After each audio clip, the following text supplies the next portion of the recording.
ಅವರು ಫಿಸಿಕಲಾಗಿ ಎತ್ತರ ಕಡಿಮೆ, ಆದರೆ ಮಾಡುವಂಥ ಕೆಲಸಗಳು ಬಹಳ ದೊಡ್ಡದಾದದ್ದು. ಇಂಗ್ಲೀಷ್ನಲ್ಲಿ ಒಂದು ಮಾತಿದೆ, ಸಿಂಪಲ್ ಲಿವಿಂಗ್ ಹೈ ಥಿಂಕಿಂಗ್ ಅಂತ. ಸರಳವಾಗಿ ಬದುಕೋದು, ಒಳ್ಳೆಯ ಆಲೋಚನೆಗಳು ಮಾಡುವಂತಹದ್ದು. ಆ ಒಂದು ಮಾತಿಗೆ ಉದಾಹರಣೆ ಯಾರು ಅಂದರೆ ನಿಮ್ಮ ಪುಷ್ಪಗಿರಿ ಇಂದಿನ ಶಿವಾಚಾರ್ಯ ಸ್ವಾಮಿಗಳು. ಇಲ್ಲಿ ಮಾತನಾಡಿದ ಸ್ವಾಮೀಜಿಗಳು ಹೇಳಿದರು, ಒಂದು ಮಠ ಬಹಳ ಒಂದು ಕಡಿಮೆ ಅವಧಿಯಲ್ಲಿ ಏನೆಲ್ಲ ಸಾಧನೆ ಮಾಡಲಿಕ್ಕೆ ಸಾಧ್ಯ ಇದೆ ಅಂತ ಅನ್ನೋದಕ್ಕೆ ಪುಷ್ಪಗಿರಿ ಮಠಕ್ಕೆ ಬಂದರೆ ಅವರ ಸಾಧನೆಯನ್ನು ನೋಡಲಿಕ್ಕೆ ಸಾಧ್ಯ ಆಗಿದೆ ಅಂತ ಮಾತಾಡಿದರು. ಈಗ ಸ್ವಾಮೀಜಿಗಳು ಮಾತನಾಡ್ತಾ ಹೇಳಿದರು, ಒಂದು 10 ವರ್ಷ ಆಯಿತು, 15 ಕಟ್ಟಡ ಆಗಿದೆ ಅಂತ. 1 ವರ್ಷಕ್ಕೆ 1.5 ಕಟ್ಟಡ ಥರ ಲೆಕ್ಕ ಮಾಡಿ ಕಟ್ತಾ ಇರುವಂಗಿದೆ. ಯಾವುದೇ ಒಂದು ಮಠದ ಇತಿಹಾಸದಲ್ಲಿ ಒಬ್ಬ ಕ್ರಿಯಾಶೀಲರಾದಂಥವರು, ಭಕ್ತರ ಕ್ಷೇಮವನ್ನು ಬಯಸುವಂಥವರು, ಮಠದ ಅಭಿವೃದ್ಧಿಯನ್ನು ಬಯಸುವಂಥವರು ಬಂದರೆ ಆ ಮಠವನ್ನು ಸಮೃದ್ಧವಾಗಿ ಭಕ್ತರಿಗೆ ಅನುಕೂಲವಾದ ರೀತಿಯಲ್ಲಿ, ಜನರಿಗೆ ಶಾಂತಿ ಮನಸ್ಸನ್ನು ನೀಡುವಂಥ ರೀತಿಯಲ್ಲಿ ಮಠವನ್ನು ಬೆಳೆಸಲಿಕ್ಕೆ ಸಾಧ್ಯ ಇದೆ. ಹಾಗೆ ಸೋಮಶೇಖರ ಶಿವಾಚಾರ್ಯ ಸ್ವಾಮೀಜಿಯವರು ಅದನ್ನು ಚೆನ್ನಾಗಿ ಅಭಿವೃದ್ಧಿಗೊಳಿಸಿದ್ದಾರೆ.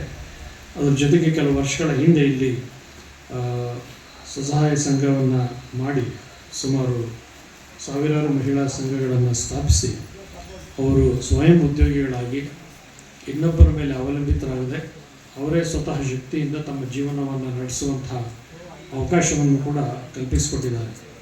ಇದು ತುಂಬ ಅಗತ್ಯವಾದಂತಹದ್ದು. ಏಕೆಂತಂದರೆ ಮನೆಯಲ್ಲಿ ಗ್ರಾಮಾಂತರ ಪ್ರದೇಶಗಳು ಇವತ್ತು ನಮ್ಮ ಜನ ಕೆಲಸಕ್ಕೆ ಹೋಗ್ತಾರೆ, ಕೆಲಸಕ್ಕೆ ಹೋಗಿ ಮನೆಗೆ ಸೀದಾ ಬರಲ್ಲ. ಅವರು ಇನ್ನೇನೆಲ್ಲ ಸುತ್ಕೊಂಡ್ಬಂದಿರ್ತಾರೆ, ಮಾತು ಹೇಳಿದ್ರೆ ಗೊತ್ತಾಗುತ್ತೆ ಯಾಕೆ ಅಂತ.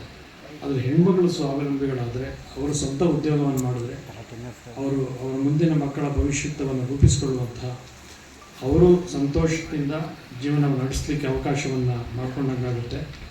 ಅವರಿಗೆಲ್ಲ ಕಳೆದ 3 ದಿವಸಗಳಿಂದ ಇಲ್ಲಿ ಒಂದು ಕಾರ್ಯಾಗಾರವನ್ನು ಏರ್ಪಡಿಸಿ ಅವರು ಹೇಗೆ ಸಕ್ರಿಯವಾಗಿ ಇಂಥ ಕೆಲಸಗಳಲ್ಲಿ ತೊಡಗಿಕೊಳ್ಳಲಿಕ್ಕೆ ಸಾಧ್ಯ ಇದೆ, ಅವರಲ್ಲಿ ಇರುವಂತಹ ಕೌಶಲ್ಯಗಳನ್ನು, ಸ್ಕಿಲ್ ಅಂತ ಹೇಳಿದಂಥ ಕೌಶಲ್ಯಗಳನ್ನು ಹೇಗೆ ಅವರು ಬೆಳೆಸ್ಕೊಂಡು ಜೀವನವನ್ನು ಸಾಗಿಸ್ಬೋದು ಅನ್ನೋದಕ್ಕೆ ಅವಕಾಶವನ್ನು ಕಲ್ಪಿಸಿಕೊಟ್ಟಿದ್ದಾರೆ.